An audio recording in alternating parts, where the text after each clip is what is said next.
Hey, what's going on, Aarava here, and welcome to a very highly requested video here then today for the F1 2018 full career mode setup guide here for all tracks on the F1 2018 game. I've done this kind of video for the last 2 years now for F1 2017 and 2016, so after I do one season of career mode, I show you guys what my setups are and talk you through. Obviously, as I've done last 2 years as well, a little kind of note, obviously, these are career mode setups to feel comfortable in the car and to drive well against AI. They're not fast setups by any means. They're not going to make you faster in time trial. They're not going to be making you fast online versus other people playing the game. They're just to simply make you feel more comfy in the car. It's really aimed at those of you who are maybe not familiar with the F1 games and maybe just don't have the time really to even bother looking through the setup menu and kind of trying to learn it for yourself. So if you just want to quickly kind of get a hands-on of how it is. And to be honest, a lot of it's like last year, I feel, at the moment, in terms of, at least to my eyes and to my feeling in the car with my force feedback in the wheel over one season. It's not been too dramatically different from 2017. A lot of the same characteristics are there. And then also for this year, I'm not going to lie, this video might be a bit different to how it was in last year's game, and especially 2016, because back in F1 2016, I gave you guys a very different setup for every single circuit, and for 2017, it was almost kind of like maybe half the tracks on the calendar were different, and then a lot of them were the same. This year, honestly, the way I've been doing Season 1, a lot of my setups are very, very similar because I felt that comfortable with the Haas. Obviously, you need to take this setup with a pinch of salt, and I'm going to talk through that. So, in this video, I'm going to kind of talk through each part of the setup menu, and I'm going to specify, specific tracks where you might want to change it to a certain number. So, definitely kind of keep up with it in terms of if you want to really kind of fine-tune a setup for a specific circuit, just listen to what I'm saying. But I'm going to go through kind of slowly and just talk you through each part of the menu, rather than just kind of flicking through and showing you this is setup A, B, C, D as we're going through the calendar, because a lot of them are actually very, very similar, because the Haas has been a very stable car, and generally in F1 2018, I feel like it's generally been quite good. The default setup is quite good to feel comfortable on the career mode, so I haven't really deviated drastically and dramatically. Obviously, there's a few outliers like Monaco, etc. So let's get into it. Obviously, fuel, that's just fuel. You put in whatever you want.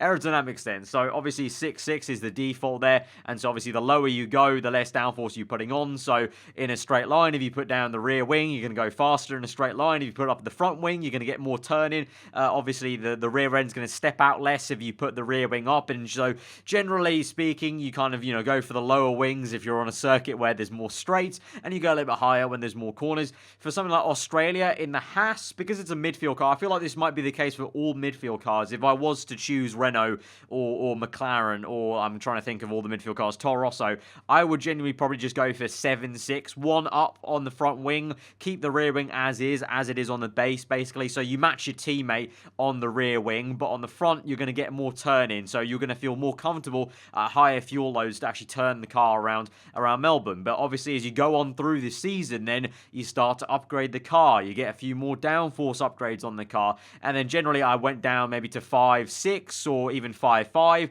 in the case in point at like the Canadian Grand Prix, went down to 4.4, because at Canada, the corners, although they're kind of, you need to navigate some pretty tricky corners around Canada at quite high speed, because they're kind of medium speed corners, you can get away with 4.4, and obviously you need that kind of straight line speed around Montreal. And then when you get to circuits like Italy, you want to be going down to 3.3 or even 2.2 if you're in like the higher end cars. Generally speaking, if you're in the top 3 car, going back to the Australia one, 7.6, if you're in a Red Bull, if you start your career mode off in a Red Bull, Ferrari or Mercedes, I'll be comfortable probably going down to 6.5 or even 5.5 straight away from Australia. But if you're in a midfield car, I personally would feel comfortable going 7.6 or just 6.6, just going on default. If you're in the Sauber or the Williams, especially the Williams car, I don't know how bad the Williams car is, I'm not going to lie, in the corners, but I would probably guesstimate to feel any kind of goodness in the corners. I'd even go up to maybe 8.7, because you've got the Mercedes engine behind you in the Williams, so 8.7 won't be much of a deficit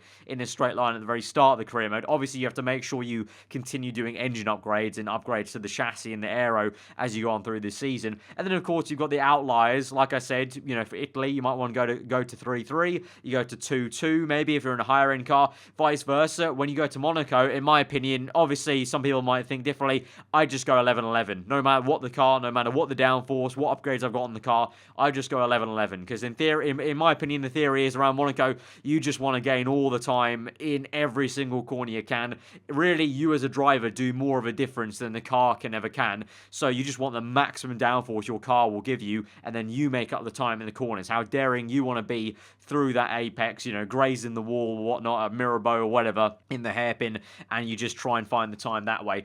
Obviously, a track like Singapore, where it's kind of like half and half, you know, there's some long straights to Singapore. I think I mentioned in my career mode video, I compromised, and I think I went around maybe 9.8, which was probably high in some of your guys' opinions, but I preferred around Singapore to feel comfy in the corners, and then just make up for it on the straights in terms of with some good ERS work. You know, around Singapore, there's plenty of places where you can go none ERS, save all the ERS for the straight, and then make up the fact that you've got higher wings, and you can counteract that depending on the car you're in versus the AI around you. And then something like Hungary, where it's Monaco without the barriers, essentially, I think I went for 8.7 in the end. So even though it's, like I just said, Monaco without the barriers, you could go with higher downforce if you're really struggling around Hungary. But this year, unlike last year's game I definitely did go quite higher, but this year I felt Hungary was actually a lot better to drive in these 2018 cars, and 8.7 for me was good enough. But you can see the pattern in pretty much, apart from Monaco, most of the time I'm putting the front wing one higher than the rear wing. Generally, I don't personally like to go any higher in terms of one deviation from front to rear, otherwise the rear end steps out way too much. Obviously, if you're going for maximum time, if you're like a league racer or you're doing time trial, whatever, you might be able to afford to go, you know, 3 less or 2 less or whatever and just control that. But obviously, I just want to feel comfortable in the car. I'm doing 50% races. It's a career mode. The car may not be as good. It still has to improve with the upgrades I'm doing. So generally, I don't like to step out and deviate one click from front wing to rear wing. So that's the kind of aerodynamics explained and kind of how I go about thinking about it. But yeah, generally I start off from 7.6 and from Australia, and then as I go on, I just see fit to go one up like that or go one down like that. And then for the special ones like Italy, I'll go all the way down to like 3.3, and like I said, Monaco all the way to 11.11. But let's move on to transmission then. Differential adjustment on throttle and off throttle. So that's about basically, in the simplest way I can explain it, like how the tires rotate when you're mid-corner getting on throttle, and then also when you're off throttle as you exit the corner. How does the car rotate around a corner, or how does it get affected by acceleration? Because obviously, if you've got the outside wheel rotating faster than the inside one, and you're not careful, you're going to have a bit of a spin situation. So generally, every single circuit, I've just gone 72 and 73. Just a little bit more towards unlock. That just for me gives me a bit more stability in terms of the actual traction. I've personally never been amazing at modulating my throttle as well as other people, so I go for quite a bit, unlocked setup on the on throttle, and then even off throttle helps, because when the car's rolling through and you're not really on the power, you just still don't want that jolt kind of nature. You want the car to kind of feel a little bit loose, because if you have the diff locked on too much, I feel like the car will not be as stable if you want to move quickly in a direction. Let's say if you're avoiding AI, good case in point of why this setup's really just for career mode, because for career mode, there's going to be some point in time where you're going to need to dodge an AI car. You know the AI, sometimes they make a mistake, sometimes the coding is just not up to scratch, and so you're going to want to dodge them. So having a bit of an unlock setup, obviously you can change the diff on the fly in the heads-up display, and so generally speaking for that differential, that's like an overall diff, you want to have that more unlocked if you maybe are on a wet kind of track, or you just want to feel more comfortable. And then if you're feeling daring and it's completely dry, you can put it more towards a locked diff, and that'll be maybe get you a bit more performance in that kind of way.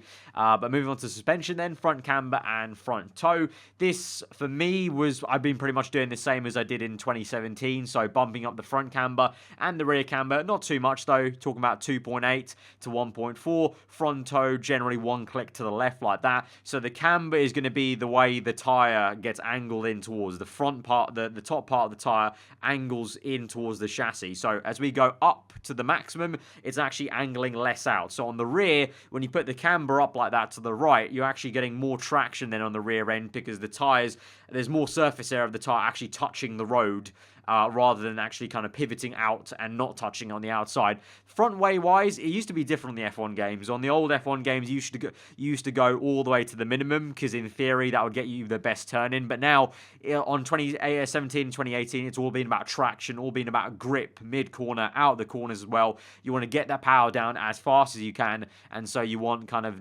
more kind of maximum camber, and i.e. to the right. And front toe, that's pretty much kind of almost about kind of the straight line, the stability basically when you go in a straight line, and also the way the car turns maybe, because it's all to do with the difference between the front tire to the rear tire. Suspension, this has been largely the same at every single track for me. Maybe some exceptions. If you're in the wet, you generally maybe want to go with higher ride height, because that kind of gives you a bit more, what's the word, kind of a bit more of a gap, you know, for that spray to come through underneath the car. Also, if you're on a bit of a bumpy circuit and you're not really liking the curbs, obviously the new suspension system in the game makes the curbs a lot more harsh. So if you're personally struggling a lot with the curbs, I recommend putting the front ride height a little bit up, as well as the rear. But generally speaking, for every single circuit, I've gone one click down on the front ride height, and I've gone with 5.6. If it's a track like Italy, I might have gone with 4.5 to really get the car close to the ground and try and get that extra kind of downforce and grip. But generally, I've gone 5.6. The anti-roll bar, I've kept the rear the same, gone up by 1 on the front, and the same for the front suspension, up by 1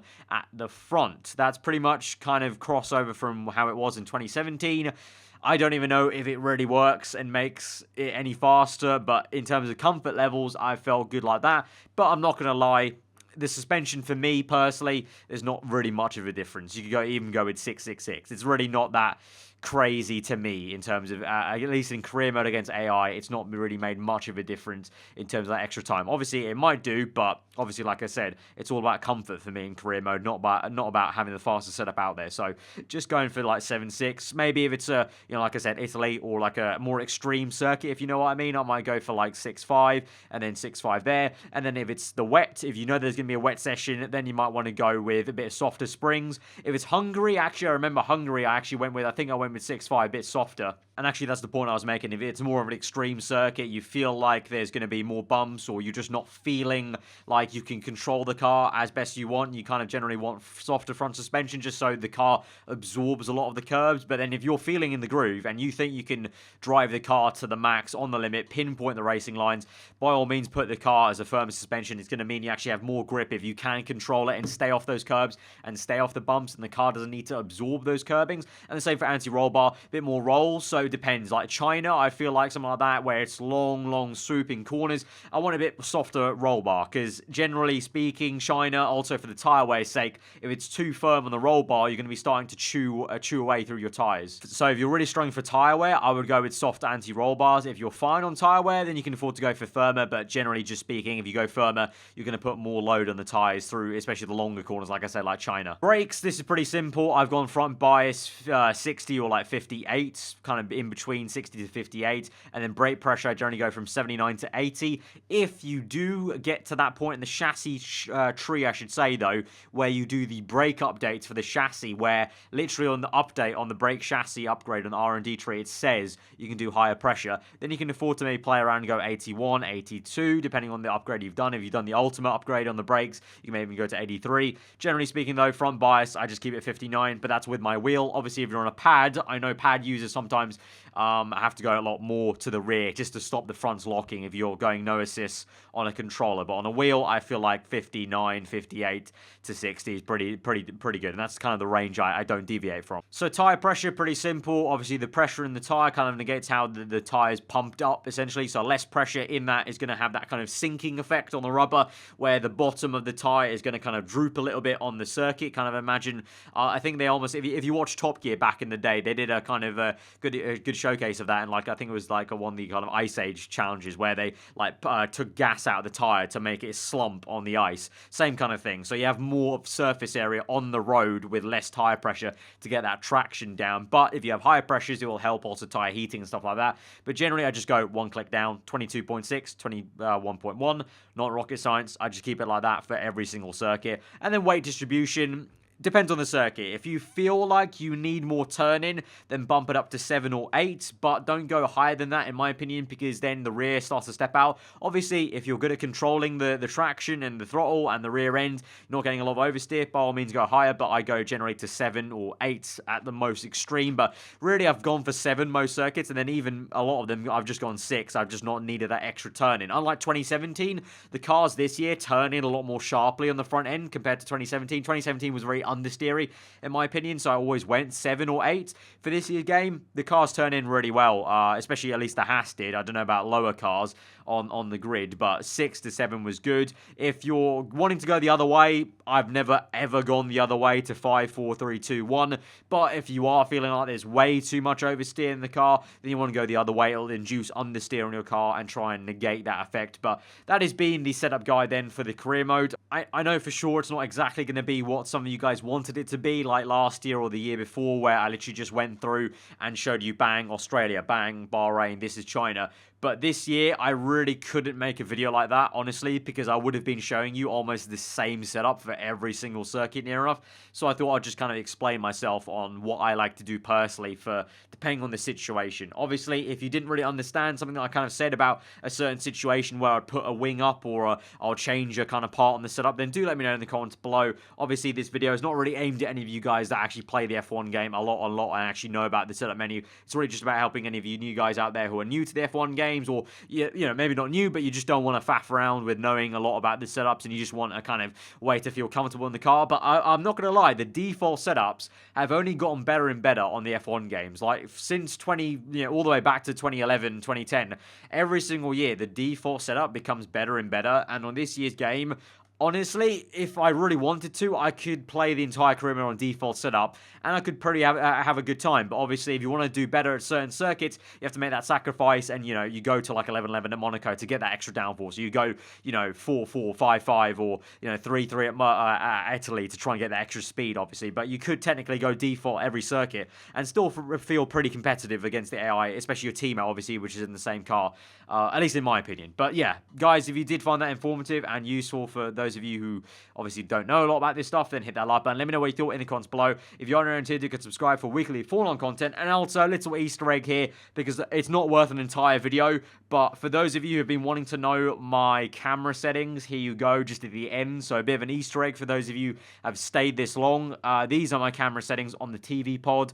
Field of view, 60, offset, well, I'll just go through them. Lateral, horizontal, vertical, angle at way negative because it tilts the thing. That obviously is going to be dependent on your T-cam as well, remember. Each car has a different way of its T-cam, so for the Haas, I needed this angle. For a different car, you might not need the same extreme angle. Near clip plane, one that kind of just controls how far the kind of front bulkhead part of the engine cover is, so on the Haas it's not an issue, but other cars it might be. Mirror angle 0, camera shake 5, camera movement 0. I do not like the movement on the cars. Like anytime I watch other people's videos on the F1 game and they have the movement at the default 100%, I get kind of nauseous because it just looks so weird and unnatural for it to kind of rocking about like that. I like a stable looking car. The only thing I've got is a little bit of camera shake, 5%. That's if you have a bit of a nudge with another car, just shakes it about a tiny bit, but not that much. And then everything else is off, obviously. So that is my camera setting. Little Easter egg there if you did follow all the way to the end there. I know a couple of people were tweeting me or commenting below about what on earth my camera settings are, because I don't know, for some, I never think my camera settings are that special, but for some reason people seem to think my camera settings are a lot better than the default ones on the game, and they just want my specific ones. So there you go. That's what the camera looks like on a Haas. It might look a little bit different on other cars, but that's what my settings are if you wanted to know. But yeah, that's been the video then, guys. If you are new around here, you can subscribe for weekly Fall-On content. There'll be another career mode video out later today. That's been this one though. I'll see you guys next time. Goodbye.